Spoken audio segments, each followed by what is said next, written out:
Fala investidores, beleza? O Lucas novamente aqui com vocês. Pessoal, a pedido de alguns inscritos, vamos falar no vídeo de hoje sobre o fundo de tijolo de imóveis comerciais, o VIU11. Qual é a situação atual do VIU11? Será que é a mesma do Vino?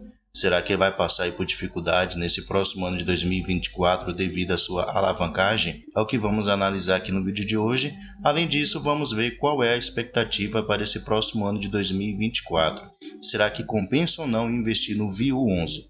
Então fique comigo aí até o final do vídeo se você pretende investir nele ou já investe para você ter noção do que pode acontecer nesse próximo ano de 2024. Se esse canal te ajuda de alguma maneira, já deixa aí seu like, que é uma maneira de você mostrar o seu apoio e agradecimento ao canal. E deixe aí nos comentários se você investe no VIU11 e quantas cotas que você tem no momento. Lembrando, como sempre, pessoal, o vídeo não é recomendação nem de compra nem de venda de nenhum ativo.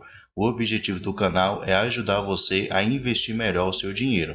Porém, eu nunca faço indicação de compra ou de venda de nenhum ativo. Então, sem mais enrolação, vamos lá. Atualmente, o VIU11, na última sexta-feira, aliás, na última quinta-feira, ele fechou aqui sendo negociado a R$ 8,00. Podemos ver que nos últimos 12 meses, o seu preço ele oscilou entre os R$ 6,00, que foi a sua mínima, e os R$ 8,62, que foi a sua máxima. Seu dividend yield no momento está de 10,80%. Essa daqui é a sua rentabilidade acumulada dos últimos 12 meses. E nos últimos 12 meses, por cada cota, ele já pagou em dividendos aqui 86 centavos. Além disso, nos últimos 12 meses, ele está com uma valorização de aproximadamente 8,40%. Descendo aqui, nós podemos ver o seu gráfico histórico. Então, ele está aqui nesse patamar, na faixa dos R$ 8,00. Porém, ele tem aqui potencial para poder se valorizar, voltando assim aos seus patamares aqui de 2021, que ele custava ali na faixa entre os R$ 9,00 e R$ 10,00. Se descermos mais um pouquinho aqui, podemos ver que o seu valor patrimonial por cota, no caso o seu preço justo, atualmente é os R$ 9,04. Mas como vimos lá em cima, ele está custando atualmente o valor de R$ 8,00. Então ele está abaixo do que seria o seu preço justo. Seu P sobre VP no momento está de 0,89. Isso quer dizer que ele está com desconto aí de 11%. Atualmente ele tem um patrimônio aqui de 243 milhões de reais. Conta aqui com um pouco mais de 10,6 milhões em caixa e tem um pouco mais de 46 mil cotistas. Além disso, tem uma liquidez média diária de 305 mil reais. Descendo aqui, podemos ver que seu último pagamento anunciado foi aqui no dia 28, então ele sempre anuncia no último dia útil de cada mês, que vai ser pago aqui no dia 12/11, o valor de 7,2 centavos, que vai corresponder a uma rentabilidade de 0,90%. E aqui a gente pode ver o seu histórico de distribuição de dividendos desde lá de junho de 2021 até agora. Então podemos ver que no ano de 2022 ele conseguiu aumentar em comparação com o ano de 2021, porém esse ano de 2023 ele tem se mantido no mesmo valor que ele pagou em dividendos com respeito ao ano de 2022. Vamos aqui agora, pessoal, considerar o seu último relatório gerencial, que foi aqui do mês de novembro, e ter algumas informações de como esse fundo ele vem se desempenhando. Primeiramente, podemos ver que sua gestão é feita pela Vinci Real Estate, uma gestora de recursos. Não é lá, essas grandes gestoras de fundos imobiliários deixa muito a desejar em alguns campos.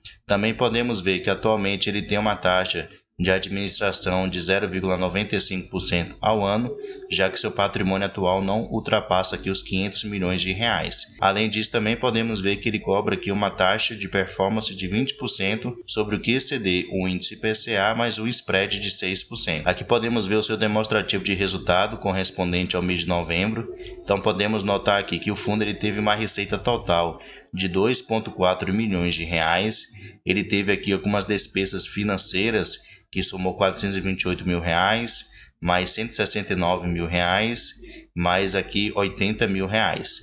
Então no final, pegando a sua receita bruta e diminuindo pelas suas despesas, ele ficou com um valor líquido aqui de R$ 1.776.000 reais, o que correspondeu a 6,6 centavos por cada cota. Porém, como já observamos, ele tem pagado ali 7,2 centavos, que foi exatamente aqui, como vocês podem ver, que foi também o valor que ele anunciou para o mês de dezembro. Então podemos ver que ele gerou essa receita aqui de 1,7 milhões de reais e distribuiu 1,9 milhões de reais. Então gerou uma receita menor do que o valor que ele realmente vai distribuir. Porém, devemos observar que ele tem uma boa reserva acumulada. No caso, no início do mês ele tinha aqui uma reserva de 3,1 milhões de reais. Então ele usou aqui R$164 mil para poder conseguir manter esse patamar em dividendos de 7,2 centavos e ele ainda permaneceu aqui com o valor acumulado de R$3.013.000, o que corresponde aqui a aproximadamente 11 centavos por cada cota. Então ele ainda tem uma boa reserva que ele pode ir usando aí no decorrer desse próximo ano de 2024 para conseguir manter esse patamar aqui em dividendos. Aqui temos mais algumas informações sobre o patrimônio do fundo. Então, atualmente, somente dos seus imóveis, ele tem aqui um patrimônio de R$344,9 milhões. Aplicações financeiras, ele tem aqui R$10,7 milhões. Geralmente, isso daqui é cotas de outros fundos imobiliários e também ativos da renda fixa que ele tem. Ele tem aqui obrigações dos seus imóveis para poder pagar no valor de R$114,9 milhões.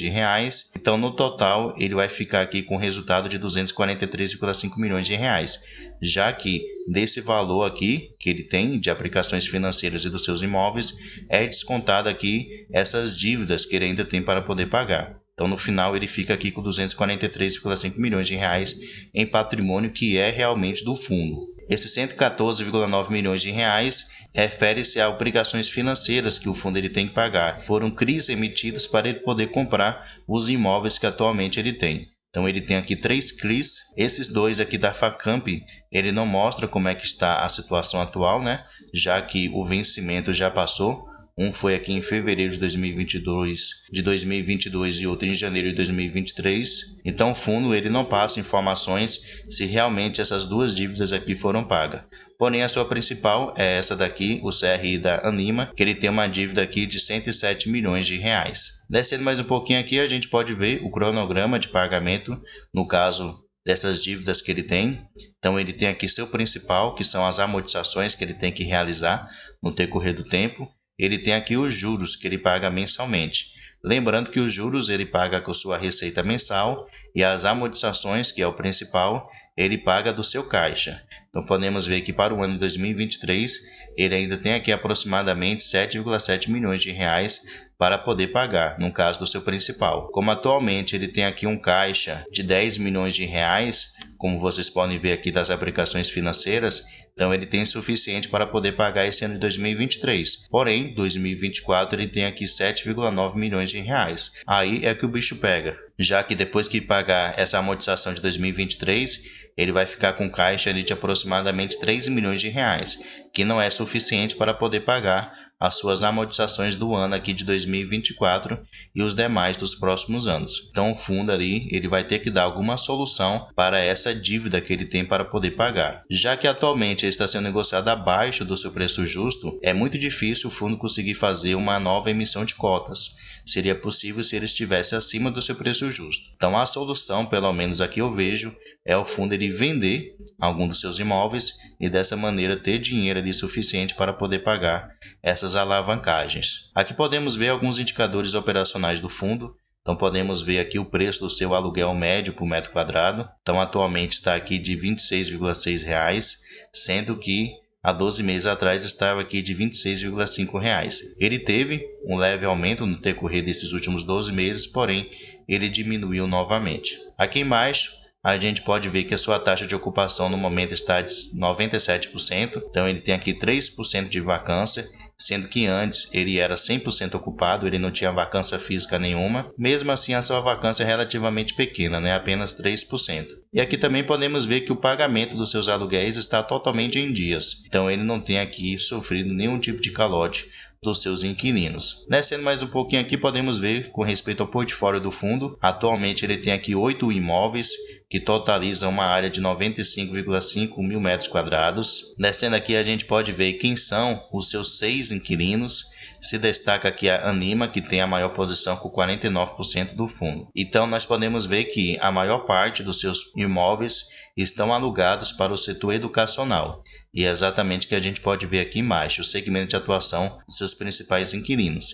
Então, 83% são empresas do setor educacional. É um tipo de concentração. Então, se você não gosta de concentrações, evite esse tipo de fundo. Além disso, podemos ver um ponto interessante desse fundo é com respeito à tipologia dos seus contratos, já que 90% deles são contratos atípicos, que são contratos com uma duração longa. Então, são contratos aí que vão vencer daqui a muito tempo. E apenas 10% são contratos típicos. Contratos atípicos são interessantes pelo fato de que, ao partir do momento que eles fazem um tipo de contrato, geralmente a multa rescisória é muito alta. Então, é muito difícil um inquilino ele deixar o seu imóvel ou cancelar o seu contrato. Descendo mais um pouquinho aqui, podemos ver que atualmente a média de duração dos seus contratos é aqui de 8,7 anos. Como eu falei, são contratos realmente muito longos. E ele menciona aqui que 72% da receita de aluguel do fundo está atrelada a contratos com vencimento após 2033. Então, daqui a aproximadamente 10 anos. Então, esse é um ponto positivo. Como vocês podem ver aqui, o ano de vencimento dos contratos. Nesse próximo ano, 18% vão vencer.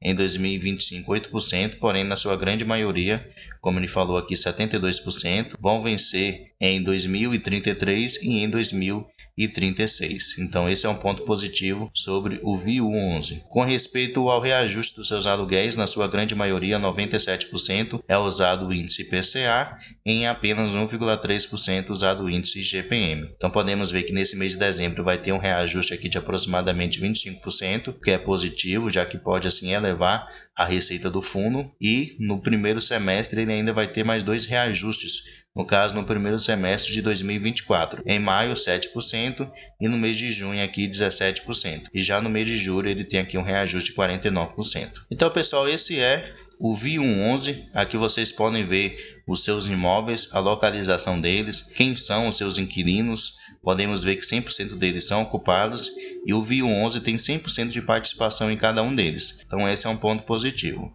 O que pega realmente no VIU11, assim como no VINO11, é a questão da sua alavancagem. Então, como eu já mencionei, já que o fundo ele está sendo negociado abaixo do seu VP, não é possível ele fazer uma emissão de cotas, que a gestão não vai fazer uma emissão de cotas abaixo do seu preço justo, não tem lógica fazer isso. Então a solução que ele tem é realmente vender alguns dos seus imóveis, alguma participação que ele tenha em algum tipo de investimento, para dessa maneira ele conseguir pagar essa dívida que ele tem aí ainda para poder pagar de aproximadamente 114 milhões de reais, que é o CRI emitido para poder comprar o imóvel da Anima. Então essa é a solução lógica que a gestão ela tem.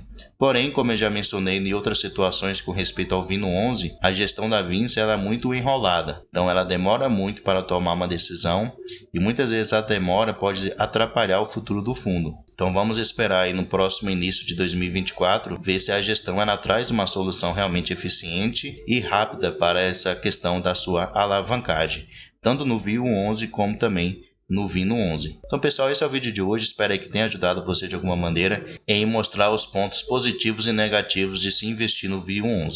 Se você gostou do fundo, estude, analise de uma maneira mais aprofundada para que você possa fazer uma boa escolha. Pessoal, muito obrigado pela sua atenção e até o próximo vídeo.